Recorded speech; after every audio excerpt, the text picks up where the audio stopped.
দেখুন কি করে, শেষ পর্যন্ত দেখুন। এবং এই পাজি লোকটি সুন্দরী মেয়েদের খাবারের লোভ দেখিয়ে তাদের সঙ্গে মজা করতে থাকে। তবে এইসব মেয়েদের মধ্যে সেই মেয়েটিও ছিল যাকে এই পাজি লোকটি আপেল খাইয়ে বৃদ্ধ বানিয়েছিল। এবং এই মেয়েটি জাদু আপেল গাছের বিষয়ে সবকিছু জানতো। এজন্য মেয়েটি বুদ্ধি করে সবার কাছ থেকে তাদের জামা কাপড় নিয়ে তরি বানিয়ে মাটির নিচের ঘর থেকে বের হয়ে যায়। এবং মেয়েটি বের হয়ে গেল। অযত্ন অবহেলায় আপেল গাছটি আধমরা হয়ে গিয়েছে।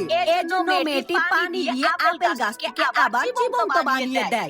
এরপর সে আপেল গাছের নিচে পড়ে থাকা আপেল দিয়ে গিয়ে পাজি লোকটিকে খাইয়ে দেয়, যার কারণে পাজি লোকটি আবারও বৃদ্ধ হয়ে যায়। এরপর সব মেয়েগুলো মিলে এই পাজি বৃদ্ধ লোকটিকে ধরে আপেল গাছটির নিচে দিয়ে আসে। এবং তখন এই আপেল গাছটি যেমন কর্ম তেমন ফল। লোকটিকে চেপে ধরে।